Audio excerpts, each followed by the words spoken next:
তৃতীয়বার বিয়ের পিঁড়িতে কাঞ্চন, সবার সামনে শ্রীময়ীকে উত্তাল আদর। কি বললেন কাঞ্চনের দ্বিতীয় তথা প্রাক্তন স্ত্রী পিঙ্কি ব্যানার্জি? বিস্তারিত থাকছে আজকের এই প্রতিবেদনে। তো বন্ধুরা, অবশ্যই সম্পূর্ণ ভিডিওটি দেখুন। চ্যানেলে নতুন থাকলে চ্যানেলটিকে সাবস্ক্রাইব করে পাশে রাখা নোটিফিকেশন আইকনটি অল করে রাখবেন। আর আপনি ঠিক কোন জেলা থেকে এই ভিডিওটি দেখছেন, জায়গাটির নাম আমাদের কমেন্ট বক্সে কমেন্ট করে জানান, যাতে করে আমরা আপনাদের ধন্যবাদ জানাতে পারি। চলুন বিস্তারিত প্রতিবেদনে যাওয়া যাক। শ্রীময়ীর কাছে আসার পরই পিঙ্কির সঙ্গে দূরত্ব তৈরি হতে থাকে কাঞ্চনের।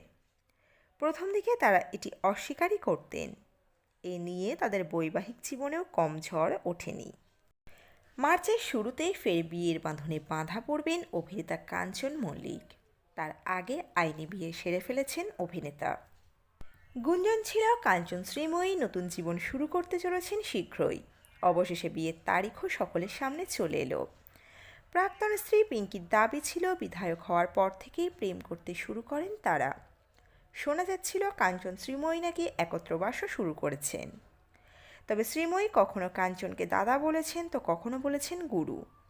এমনকি শিক্ষক দিবসে পোস্টও দিয়েছিলেন। সোমবার দুপুরে ফেসবুকে ছবি শেয়ার করেন শ্রীময়ী। মিস্টার মল্লিক হিসাবেই সম্বোধন করেন তিনি।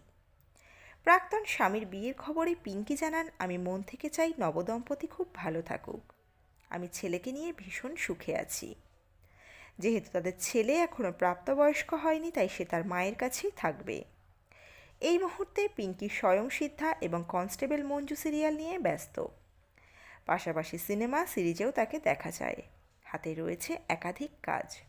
আপাতত ছেলেকে নিয়ে সেদিকেই মন দিতে চান তিনি। তো বন্ধুরা, এই আপডেটে ছিল এতটুকুই। খুব দ্রুত ফিরে আসছি নতুন কোনো আপডেট নিয়ে। আপনারা আপনাদের মন্তব্য কমেন্ট বক্সে কমেন্ট করে জানাতে পারেন। অজানা গল্প চ্যানেলের সঙ্গে থাকার জন্য সকল দর্শক বন্ধুকে অসংখ্য ধন্যবাদ। দেখতে থাকুন, চোখ রাখুন অজানা গল্প চ্যানেলে।